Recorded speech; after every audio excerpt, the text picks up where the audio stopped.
From the studios of KPFK Pacifica Radio in Los Angeles, this is Uprising, and I'm Sonali Kohatkar. It's Monday, June 15th, 2015. 3.5 minutes, 10 bullets is the name of a new documentary by acclaimed filmmaker Marc Silver, focusing on the tragic shooting death of 17-year-old Jordan Davis in Florida by Michael Dunn. On today's show, we'll speak with Marc Silver in studio. And the Keystone XL Pipeline is not the only project you need to worry about. We'll go to British Columbia, Canada, to speak with a First Nations leader and an environmental activist to learn about the Northern Gateway Pipeline proposed by Canada's largest pipeline company, Enbridge, and the organizing against it. That's coming up after the news. Joining us now to analyze today's headlines is Rahul Mahajan, sociologist and author of Full Spectrum Dominance, U.S. Power in Iraq and Beyond. Hi, Rahul. Hi, Sonali. The U.S. launched an airstrike on Libya yesterday, apparently killing Mukhtar Belmokhtar, an Algerian-born al-Qaeda leader believed to have led a 2013 gas plant attack that killed 38 foreign hostages. The strike was the U.S.'s first such action since it led a NATO operation in 2011 to oust Libyan dictator Muammar Gaddafi. Since then, Libya has been racked by internal strife and the advance of the Islamic State group. Unnamed officials speaking to the New York Times confirmed that surveillance drones were used to track Mr. Belmokhtar and that he was targeted because he was, quote, believed to pose a threat against American and Western interests. Previously, the U.S. had captured wanted rebel leaders such as Abu Anas al-Libi, who was implicated in the 1998 U.S. embassy attacks in Kenya and Tanzania, and Ahmed Abu Khatala, suspected to be behind the 2012 U.S. embassy attack in Benghazi. Well, Rahul, doesn't killing off al-Qaeda leaders extrajudicially simply lead to stronger, more militant leadership? And isn't that what we're seeing with ISIS? Yeah, I mean, I think what we're seeing with the United States, and it's been true ever since the Bush administration, but it's actually been dramatically exacerbated under Obama, is that we're going to intervene in all of these countries violently on a regular, ongoing basis, but we're going to do nothing to help them actually provide governance. And of course, when you add another actor that is bombing people from the sky, and they're not actually trying to do anything to help stabilize the situation, they're actually destabilizing the situation further. So the United States is undermining the kind of governance that these countries need in order to eventually get some kind of handle on this freelance violence. And it's, deluding itself into believing that killing individuals who are committing it is somehow producing a disincentive, when the truth is that the situation on the ground is such that it's going to produce any number of new militants. Right.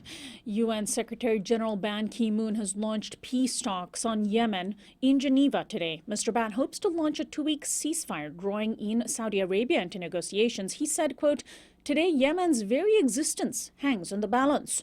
While the parties bicker, Yemen burns," end of quote. The Saudis have launched a fierce U.S.-backed war against the poorest nation in the Persian Gulf, which borders it. Embattled Yemeni President Abdurabu Mansour Hadi has taken refuge inside Saudi Arabia. But the Saudis continued bombing Yemen overnight in the lead-up to the Geneva talks. On Friday, airstrikes destroyed a 2,500-year-old cultural heritage site in the capital, Sana'a. Several residents were also killed and 5 houses destroyed. Saudi Arabia denied dropping the bombs and instead blamed the Houthi rebels who have taken over the country. UNESCO head Irina Bokova said, quote, "I'm profoundly distressed by the loss of human lives as well as the damage inflicted on one of the world's oldest jewels of Islamic urban landscape." Well, Rahul, the Saudis now seem to have something more in common with ISIS and the Taliban with the destruction of this 2,500-year-old UNESCO site, assuming it was their airstrike that did it. Do you have any hope that the UN talks in Geneva could bear fruit? Oh, I mean, this is not new for the Saudis. They have been systematically destroying the pieces of Islamic heritage within Saudi Arabia for decades now. So if it was a deliberate strike, it must be the Saudis, because the Houthis, as Zaidi-type Shias, are probably not so into iconoclasm. With regard to the UN talks, again, I think that there's not very much muscle behind any attempt at a resolution. Right now, there's a warfare in which both sides seem to think that they are advancing their interests. Obviously, the Houthis have taken over a big chunk of Yemen. The Saudis are engaging in a muscular foreign policy that involves, direct use of Saudi troops for the first time in the post-war era. So all sides seem to be, satisfying their interests as they perceive them. And finally, President Obama suffered a serious political defeat on Friday when the House could not muster enough votes to pass fast-track authority for the Trans-Pacific Partnership, or TPP. Saying that U.S. workers needed a better deal, many Democrats defied the president and voted against it in what organized labor considers a major victory. Presidential candidate Hillary Clinton finally spoke out about the TPP after a long silence. Desperate to win support, she had a measured, if vague, response, saying that any trade deal signed into law should protect American workers and raise wages. But writing in the Washington Post, Larry Summers, a former key economic advisor to Obama, said, quote, repudiation of the TPP would neuter the U.S. presidency for the next 19 months. It would reinforce global concerns that the vicissitudes of domestic politics are increasingly rendering the United States a less reliable ally, end of quote. Democrats like Obama and Summers are joining with Republicans to claim that the TPP will be good for American workers. Well, Rahul, the House vote on Friday was only a temporary defeat for the TPP, right? And if so, what's next?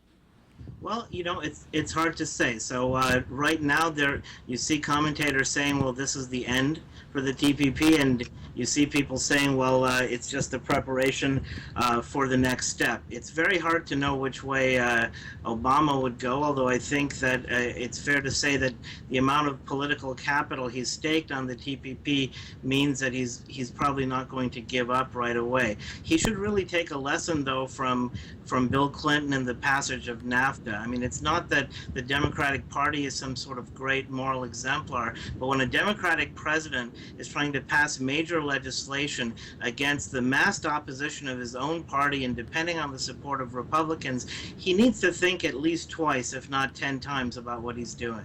Rahul, thanks as always for joining us. We'll talk to you again next week.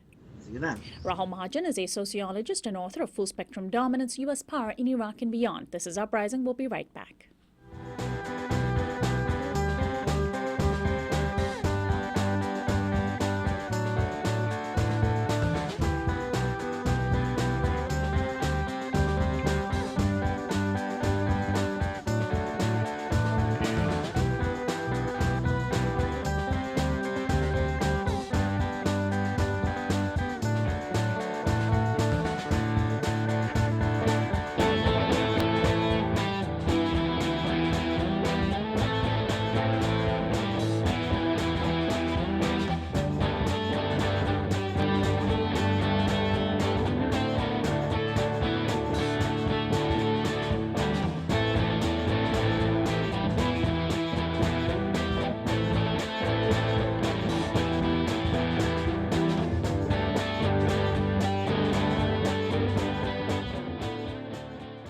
Welcome back to Uprising. I'm Sonali. On November 23, 2012, a 45-year-old white gun collector and software engineer named Michael Dunn in Jacksonville, Florida, fired at least 8 shots into a car full of teenagers after admonishing them about the volume of their music. The shots hit and killed one of the 4 boys in the car, 17-year-old Jordan Davis, an African-American boy. Dunn reportedly said, "I hate that thug music," and quote unquote, when he drove up alongside the car that Davis and his friends sat in. He justified his actions, saying that he felt threatened when one of the car's occupants brandished a shotgun, but police found no weapons in Davis's car or in the surrounding area. The case shared many similarities with the shooting of Trayvon Martin. Eventually, Dunn was convicted last October of first-degree murder and is now serving a life sentence. Capturing the story of what happened is my guest, filmmaker Marc Silver. His documentary is called 3.5 Minutes, 10 Bullets. The film premiered at the Sundance Film Festival this year and won the U.S. Documentary Special Jury Award for Social Impact. Marc Silver is best known for his 2014 documentary, Who is Diane Cristal? And he now joins me in studio. Welcome to Uprising, Marc. Thank you. Thank you for having me. Thanks so much for joining us. And I should mention the film has been bought by HBO, where it will be showing later in the year, but it's also opening up in theaters. Before we get to that, why first was this story so important for you to tell? This particular story that comes at a time of heightened interest in issues of racial justice. Perhaps this new wave begun with the Trayvon Martin killing, although this story didn't get as much attention as Trayvon Martin's story. Yeah, we first met Jordan's family a couple of weeks before the George Zimmerman verdict. And at the beginning, we were very interested in forensically looking at what happened during this 3.5 minutes where the two cars were next to each other. And at that point, we were looking at racial profiling, access to guns, and then laws that give people the confidence to actually use those guns. And then as the film evolved and we were editing the film, then Ferguson happened and all these other cases exploded. And at that point, we realised what happened in that 3.5 minutes was not just about the 3.5 minutes of Jordan Davis, the last 3.5 minutes of Jordan Davis's life, but were metaphorically important because they were also the 1.5 seconds that it took to kill Tamir Rice, or the 4 hours that Michael Brown lay on the floor in Ferguson.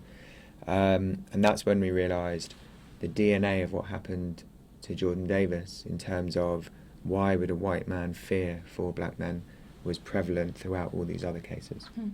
So you see these stories of what happened to Trayvon, what happened to Jordan as part of the same framework of police killings, even though in this case it wasn't a policeman or even really someone associated with police who was the shooter. I mean, in George Zimmerman's case, he often identified with the police. He was a neighborhood watchman. But Michael Dunn, the shooter of Jordan Davis, why do you put this in the same framework? Well, yeah, you're right. Michael Dunn was a citizen, and in these other cases, it was mainly police. But and of course, I understand if people want to have the political will to disassociate all of these situations. But the thing that's the same in all of them, or the question that we think is a valid question to be asking about all of these cases, is why those white men felt fear. Now, of course, also the police who are involved or have been involved in shootings aren't all white, but some say it's a sort of culture of white supremacy. And is that something that you also sort of are looking into? Yeah, I mean, white supremacy didn't come up in our film overtly, but I think it's more about why is it that people, maybe we flip it around and ask, what does blackness mean in terms of the way that black men are perceived, and where does that construction of fear related to black men come from? Of course, in my watching of your documentary, what really jumped out at me was the two parents who you focus on at length, Lucia McBath, the mother of Jordan Davis, and Ron Davis, the father. Lucia in particular is a remarkable woman. Tell us a little bit about her. Well, actually, her father was involved in the civil rights movement back in the day and actually worked with Martin Luther King, I think.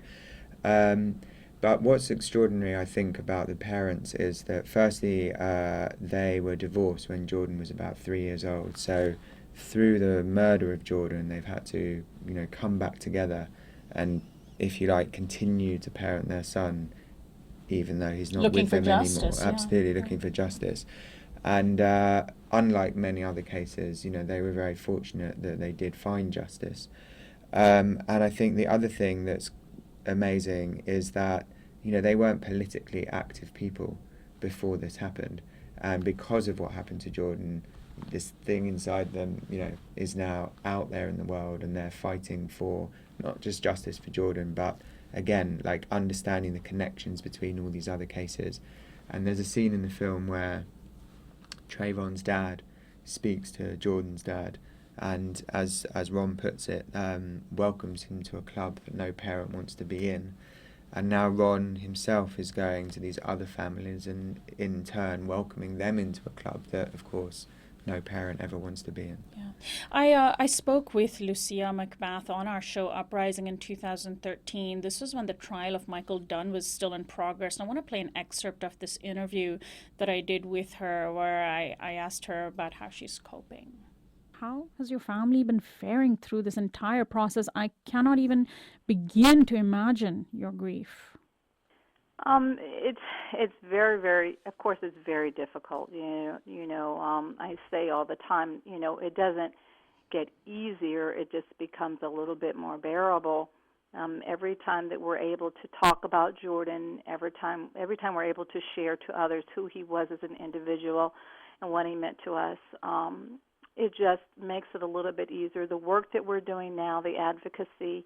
I've taken a position as national spokesperson for Moms Demand Action for Gun Sense in America, and that means the world to me, to be able to know that I'm actively working towards, changing the laws so that no other parent has to suffer this way. So there are things that his father and I are doing to walk out a lot of the pain.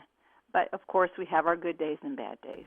Lucia McBath, the mother of Jordan Davis, speaking to me on Uprising in 2013. This was when the trial of Michael Dunn was still in progress, and it wasn't known which way that trial would go. And, of course, if we look at other legal precedent, there wasn't much reason to be optimistic about a good outcome. But the story of her grief and Ron's grief, you have many moments in the film where you just capture them crying. It was difficult to watch. He was their only child, and you mentioned in the film it's brought up that she had trouble getting pregnant, and even footage of Jordan as a baby. And how important was it to paint this picture? We never, of course, ever really see Jordan as he was before he died, except for photographs. But then there's footage of him as a child. Yeah, I mean, there are very few words to describe how it must feel as a parent, obviously, to bury your child. What I found extraordinary was this idea of irreversible loss. It was a very, very hard thing to capture, something so profound.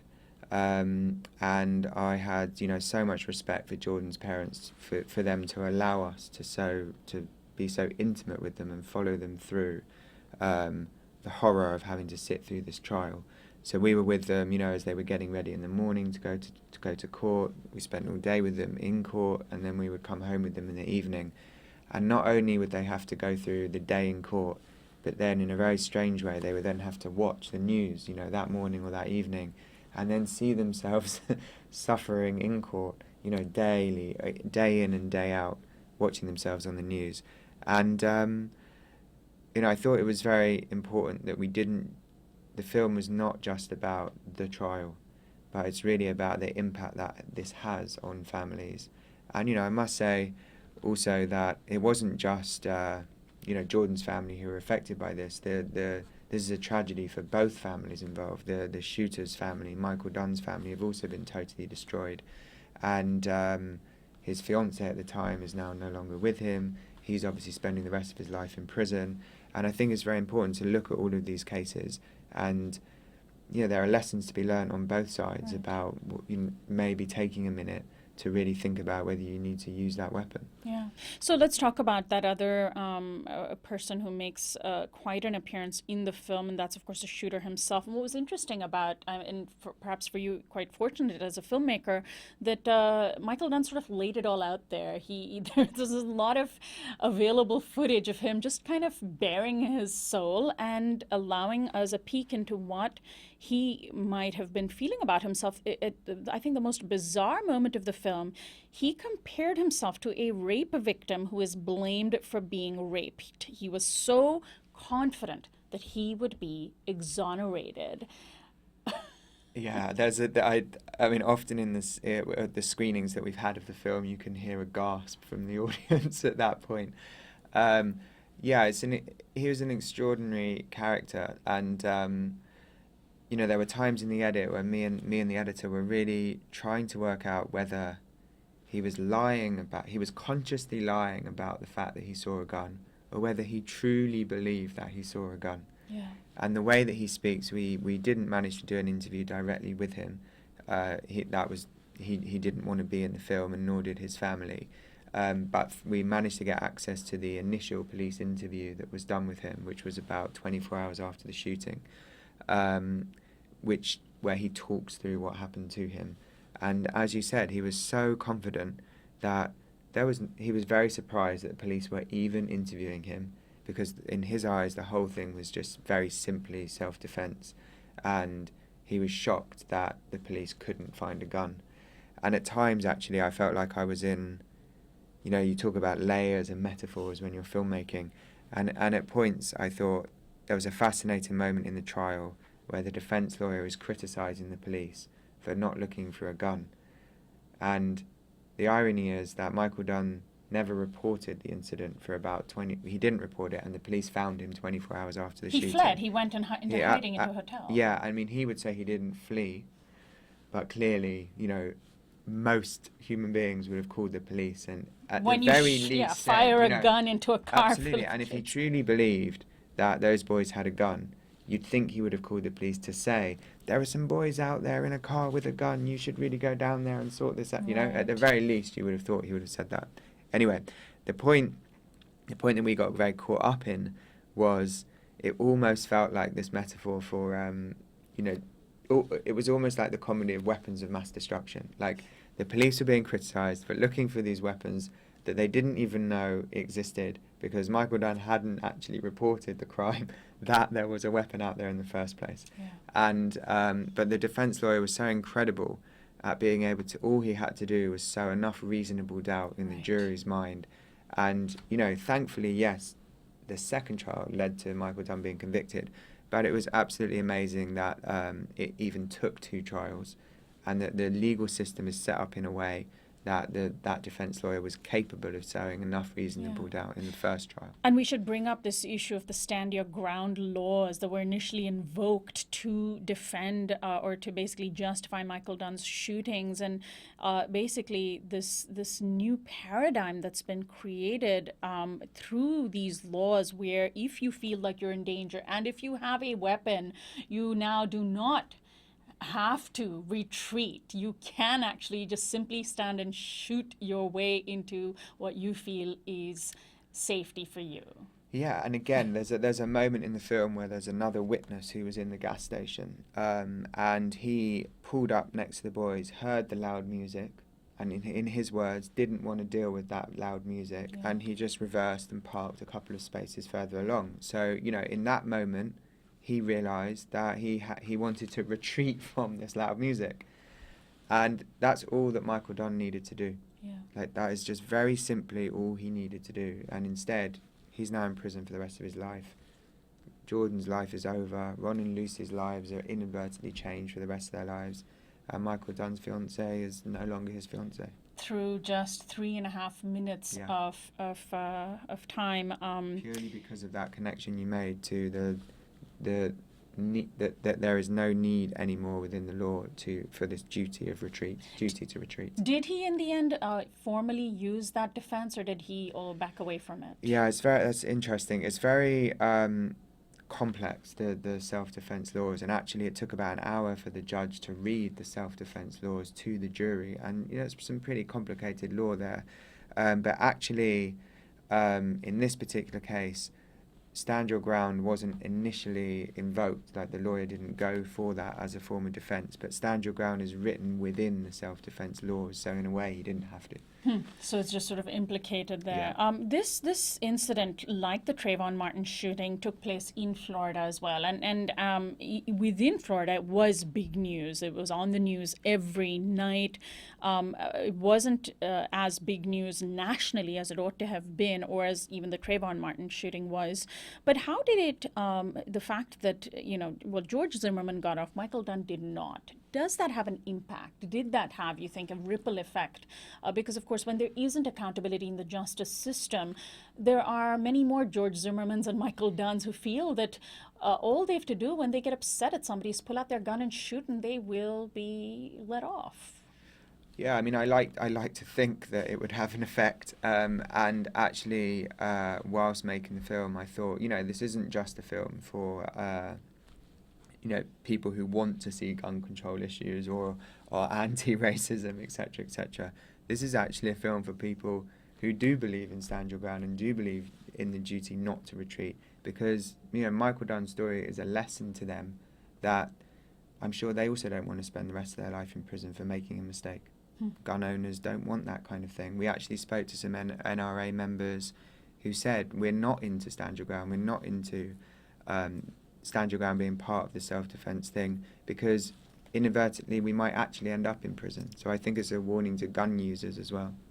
Now, on this issue of of putting in the broader framework that we started our conversation with, you mentioned Lucia McBath has a family history in the civil rights movement. She attended this 50th anniversary of the March on Washington, and she and others like Trayvon Martin's mother have attended hearings in Congress on the Stand Your Ground laws, and this issue has turned them into political activists. How does this movement of parents of children like Jordan Davis and Trayvon Martin who've been killed, how do you see this transforming into a movement? I mean, because these are people who know the kind of pain that most of us will hopefully never know. Yeah, specifically with the film, we've been working with organisations who are fighting for change, and obviously the film is a great tool for those organisations and for Jordan's parents. But I think more broadly than that, I think it's really important that these, as you said, no parent wants to be in that situation, but parents who are in that situation, it's incredibly powerful when they share their stories, because I think in that way it becomes less about politics with a capital P, and something much more personal and universal. And I'm sure every parent can understand that type of horror, and no parent wants to be in that situation. And more than that, again, as was mentioned in the film, that every parent these days has to have this type of conversation, has to talk to their children and explain to them that there are people out there who could, over simple misunderstandings, could actually lead to you being killed. And a terrible moment happened where Jordan actually turned around to his father after the Trayvon Martin shooting and said, "Look, Dad, I actually look a little bit like Trayvon. That could have been me." My goodness. Very prophetic. Yeah. And I want to also briefly turn back to the fact that you mentioned that Michael Dunn's family has also been devastated by this. He's a fiancé at the time who took to the stand and who was with him, or she was in the convenience store when the shooting took place in the parking lot. She, to her credit, revealed what it was that Dunn said when he heard the music. He said, "I hate that thug music," quote unquote, which really implicated him, and she was crying as she said it. And Yeah, and you have to, you're right. I mean, in some ways I respect, her honesty. She could have forgotten that was said. But also I realised that perhaps she had no choice to say those things, because I think in her initial police interview she might have said those things. So later on, I think she would have perjured herself if she then didn't repeat the truth. Which goes to show the importance of police investigations in the immediate aftermath of these crimes, which doesn't always happen. For example, didn't happen in the case of Trayvon Martin. Yeah, and the presumptions that are made by the police that, in a cliche way, these are just gang killings, we can look into this more slowly than otherwise. Yeah, and I'm wondering if you think that because of the attention around the Trayvon Martin killing, that Jordan Davis's killing was a little bit more conscientiously investigated.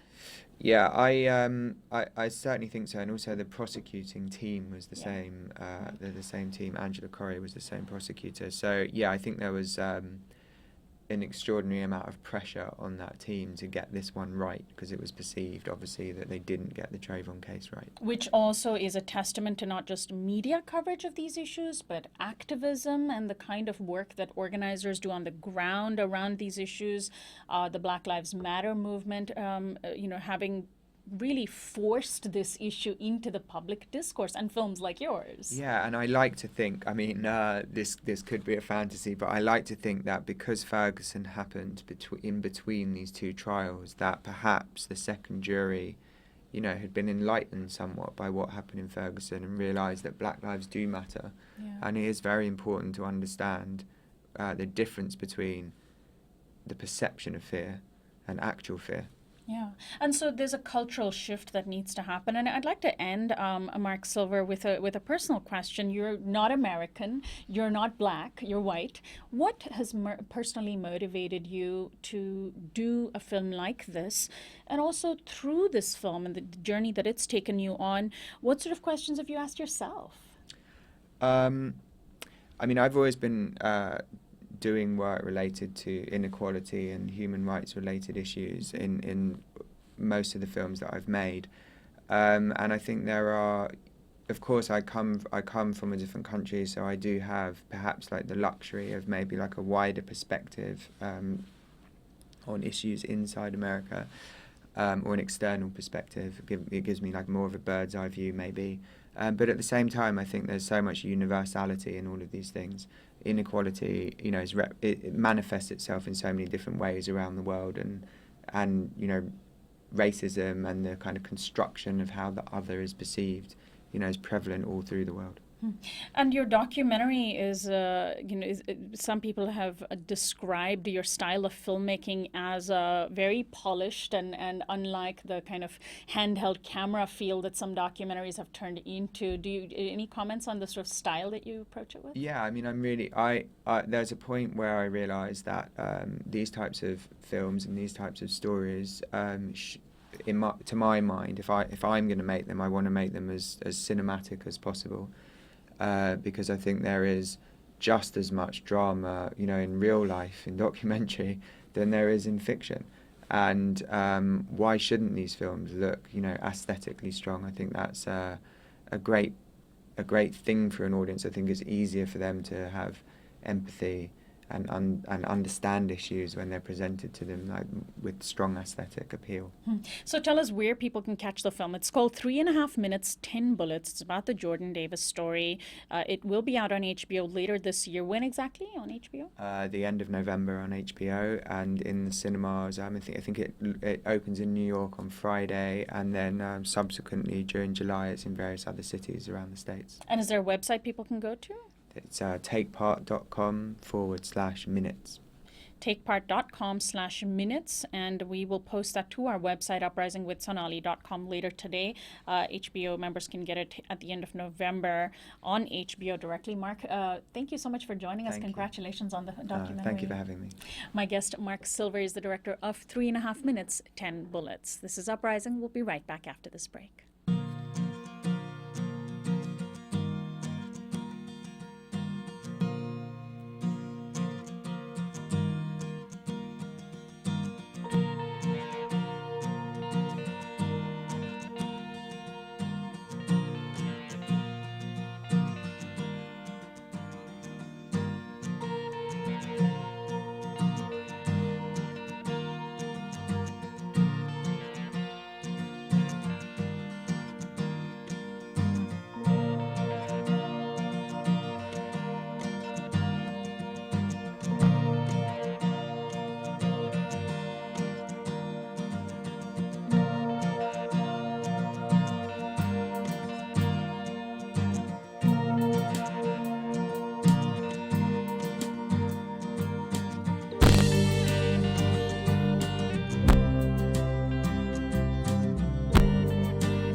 Welcome back to Uprising. I'm Sonali Kolhatkar. Most of us have heard of the Keystone XL Pipeline that's slated to transport dirty tar sands from Canada to the U.S. Gulf Coast.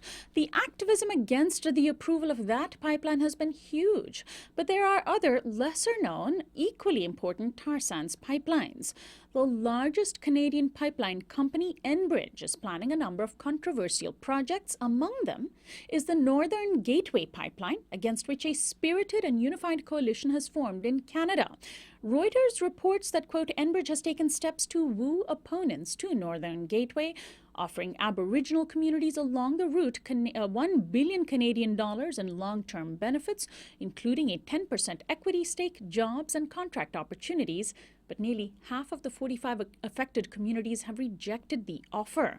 5 years ago, an Enbridge Tarsands pipeline through the Kalamazoo River in Michigan ruptured and caused $1 billion in cleanup costs and destroyed the local economy. That's the kind of thing that worries my guest, Kilklatska, Peter Lanton, who is president of the Haida Nation, and Caitlin Vernon, campaign director of the Sierra Club, both of them joining us live from British Columbia. Welcome to Uprising, Caitlin and Peter. Good morning.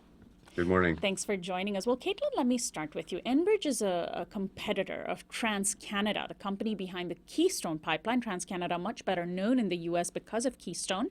But I understand Enbridge is actually a bigger company. Can you tell us what sort of company is it? Is it the transportation of Canadian tar sands? Is that its main business?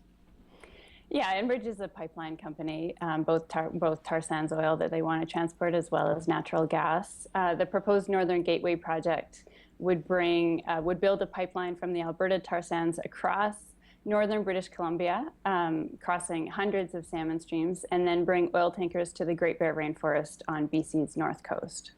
And so, Peter, tell us a little bit about why this project, the Northern Gateway Pipeline, is such a problem, it has such widespread opposition.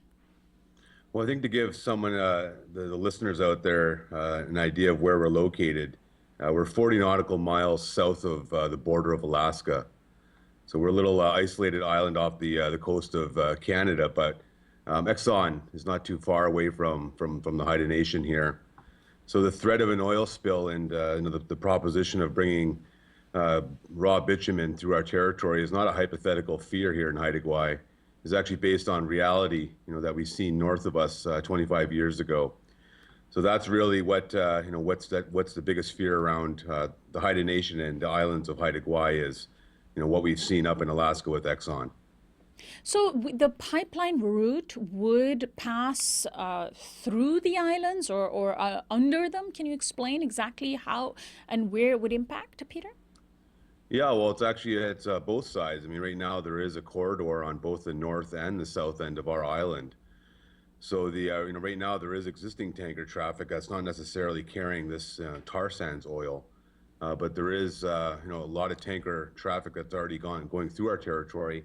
We actually had a near miss in October of last fall where a Russian tanker ran adrift off our west coast, and we were preparing for that ship to hit island. So the fear is real, and absolutely, the proposition of bigger tankers and raw bitumen coming through is our biggest fear. So, Caitlin, is it just that any sort of pipeline carrying tar sands, it will inevitably leak or inevitably rupture? There'll be an inevitable accident. Is that the big fear? Yeah, I mean, there's actually a lot of concerns with this proposed pipeline. So we know that an accident is a matter of when, not a question of if. And so this tar sands pipeline would be carrying diluted bitumen from the Alberta tar sands and then shipping it in over 225 supertankers a year through the waters of the Great Bear Rainforest around Haida Gwaii. This is a part of the world where spirit bears live. They live nowhere else on Earth. We're talking about wild salmon ecosystems. We're talking about humpback whales that sing in these waters. It's a really incredibly, from an ecological perspective, it's a very rich and diverse ecosystem. And the First Nation cultures and communities go back, thousands of years. And so we're talking about the risk of a spill and what that would mean for cultures, for food, as well as for jobs. It would put tens of thousands of jobs on the coast at risk that depend on a healthy marine environment. There's also a lot of concern in British Columbia about the climate impacts of this pipeline, leading to increased climate change and the impacts that we're already seeing on our economy and ecosystems here in BC. So jobs, communities, cultures, climate, there's there's quite a whole litany of concerns. Now, Peter, what is the offer that Enbridge has made to First Nations? Caitlin brought up the issue of jobs, so Enbridge has responded, I'm sure, saying, well, we will give you a stake in the project and help create jobs. What is that stake, and why have so many First Nations, I understand half at least of those who were offered it, rejected it? Yeah, I think the number's probably even higher than that, but I think it really boils down to, we didn't even get to that stage where we were talking about benefits or any financial arrangement along those lines, because one of our biggest issues around this project has been actually the consultation process. So even before this project ramped up the way it did, there was a process called the Joint Review Panel, where they went throughout the coastal communities, talked to island residents, here in Haida Gwaii, and throughout the BC coast, and then asked us the question, what are our concerns? So we had an unbelievable unification of people on these islands that stepped forward, whether you're a fisherman or a bird lover or someone that loves to pick berries, whatever your way of life is here on Haida Gwaii, you were given an opportunity to give testimony about what this project would mean to you, and the risks that it posed. And so that came out, we engaged in that process. And none of those concerns were brought into the recommendations that were brought forward, as conditions to approval for this project. So that's what we're dealing with here. We're dealing with a massive infringement of all of our rights, and we haven't even gotten into that conversation about, well, if those were mitigated, then what would the financial arrangement be like? I mean, there's a lack of integrity of this whole process that hasn't even allowed the Haida Nation to even look at that proposition of what would be the financial arrangement. So, Caitlin, tell us a little bit about and I'm going to ask Peter this question as well, about the coalition, the very unified coalition that has emerged between First Nations and environmental organizations like the Sierra Club. Yeah, well, it dates back many years. So, Enbridge has proposed this Northern Gateway pipeline and tankers many years ago, and we've seen the joint review panel process that Peter was talking about. Municipalities have come out in opposition. A majority of British Columbians have been opposed. Unions, over 100 First Nations have declared their opposition grounded in their Indigenous laws. Even the BC provincial government has said that they don't support this pipeline proposal. So the opposition is really strong. It's diverse. It's from all across the province. It's from all walks of life. And yet, the federal review process, which lacks credibility, as Peter was saying, recommended that the project go forward with conditions. And 1 year ago this week... And they put in hundreds of conditions, right? There's 209 conditions, yeah. And one year ago this week, the federal government approved the project. They gave the green light to the project with the 209 conditions. And what we saw happen then is that First Nations immediately went to court, as did Unifor, which is the largest private sector union in Canada, as did a number of environmental groups. And what happened then was a small community group in northern British Columbia in a town called Terrace, which is along the proposed pipeline route. They said, you know what, we've been standing side by side over these years saying no to this project and yes to wild salmon and yes to, good jobs. And the First Nations are going to court, and they're prepared to do what it takes. And we know that court cases are really expensive, and we don't think that it's right that they should have to shoulder that burden alone. Right. So this small group in Terrace, they held a spaghetti dinner. They raised $2,000 and to support the First Nation legal challenges. And then they called on the rest of the province to step up and get involved. And so Sierra Club BC, in partnership with a First Nation Legal Defense Fund, Raven, we launched a campaign called Pull Together to raise funds as well as offer moral support to the First Nations who are in court. And over the past year, we've actually raised over $400,000 already to support the nations in court. And this week is a week to highlight the campaign to raise those funds. And Peter, tell us a little bit about that. So the First Nations like yours, the Haida Nation, are essentially taking Enbridge to court over this pipeline, the Northern Gateway Pipeline. And as Caitlin said, it's an expensive proposition. But in many ways, is this a collective a court case, if you will, a legal challenge that you are launching on behalf of Canadians and also really people the world over who are worried about tar sands, the pollution, all the other things that is related to it.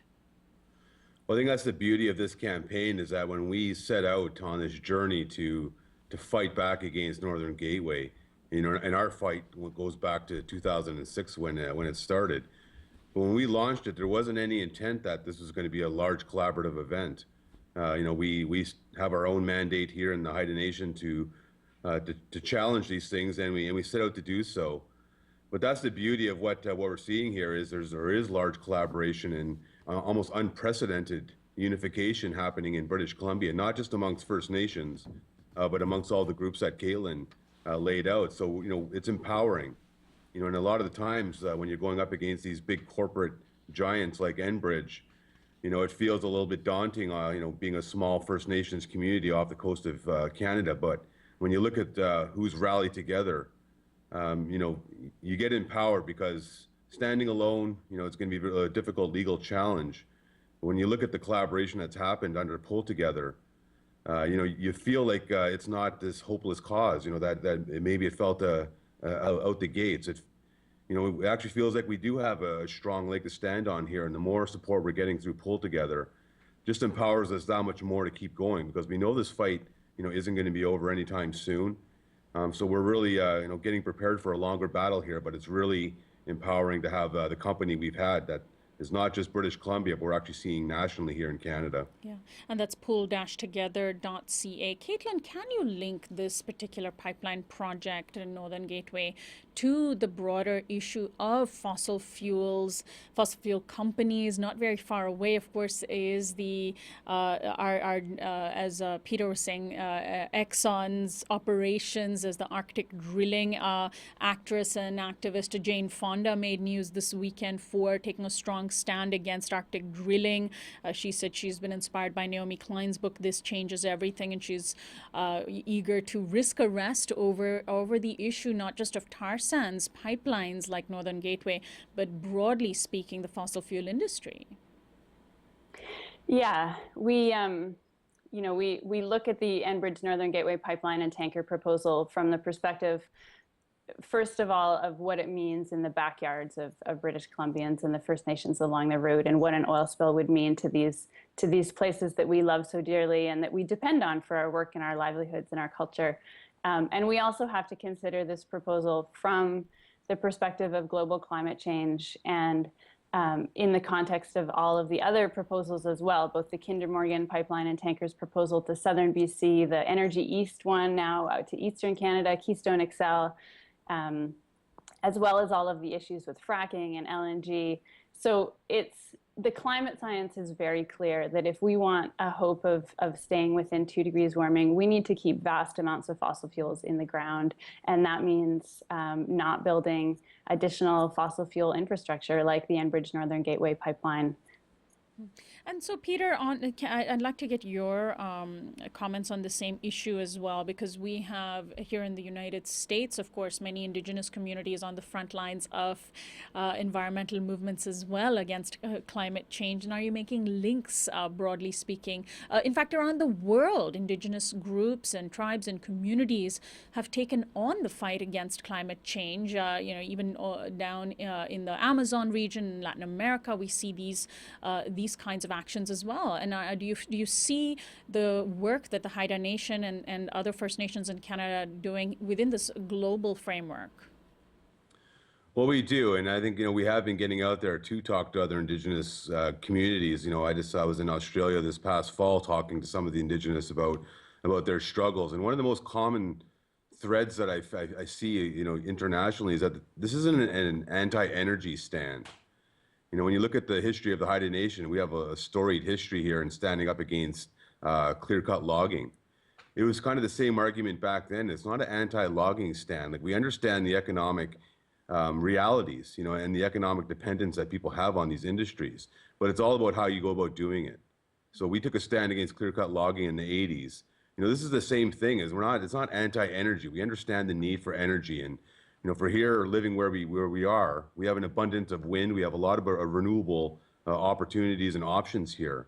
So that's what we're really saying the conversation should shift to, is really talking about that renewable reality that we have in front of us. And we really feel, this tar sands oil and this approach that we've seen is really just a lazy way. It's about profits, about the bottom line, and there is a solution here.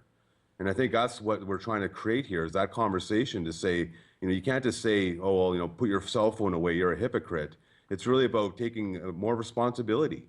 Because if you don't take responsibility while you sit in a city, we're the ones that are bearing the risk of that irresponsibility.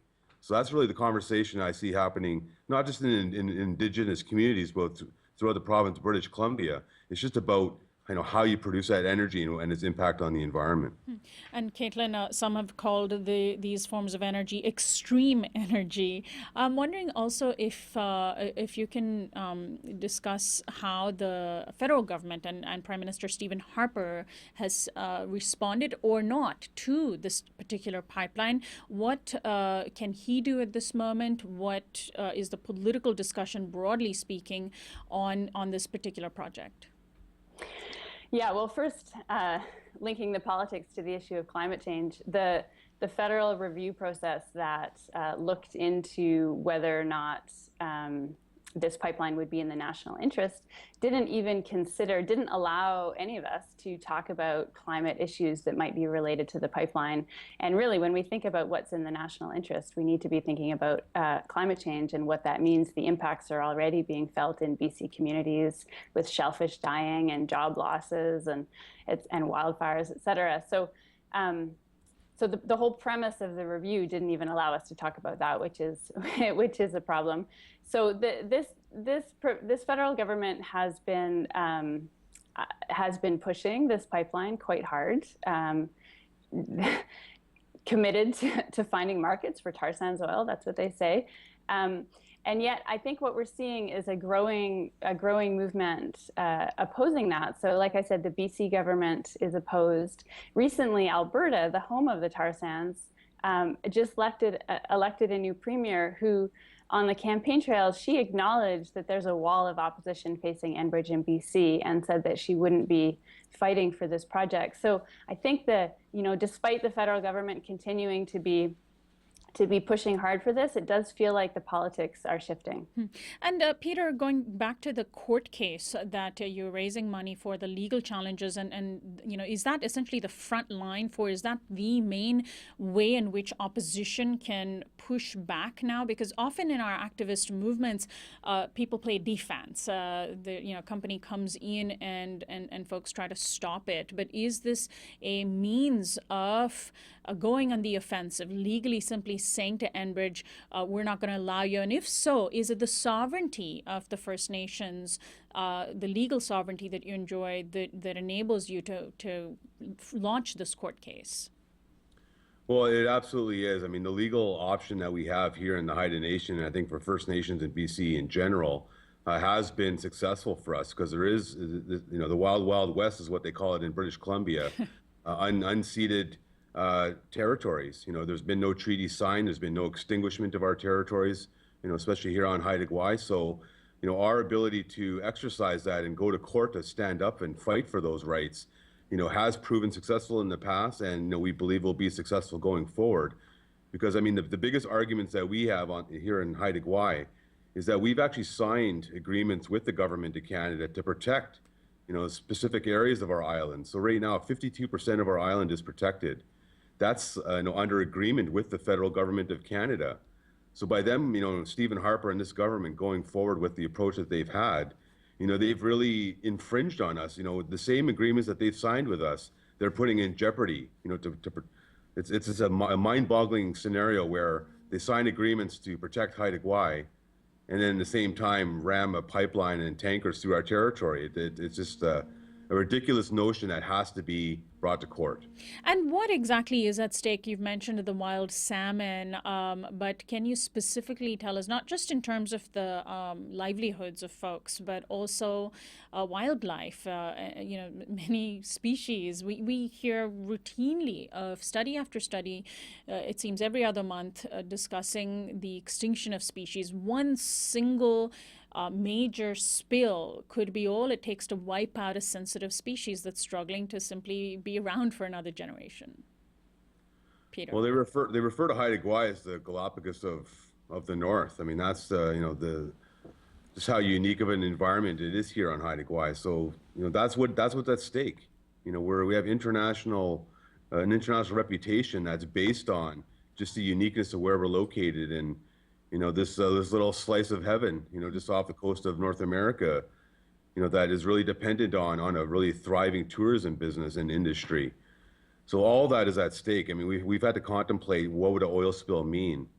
And if you look around to whether it's industrial or commercial or recreational, every economic aspect of Haida Gwaii would be affected in that scenario. And it's so far-reaching that we have no choice but to stand up and fight with everything we have.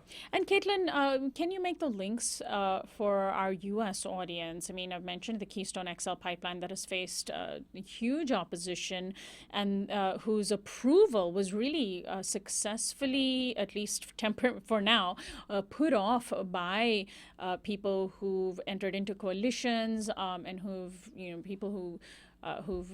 taken on civil disobedience actions at the Capitol in the U.S., a very long-standing kind of activism. But why is a Canadian tar sands pipeline important to the U.S. as well? There are, I understand also, by the way, Enbridge does have projects in the U.S. that it has plans for, and this is a company that has run a pipeline that a few years ago burst and ruptured in Michigan, deeply polluting the Kalamazoo River.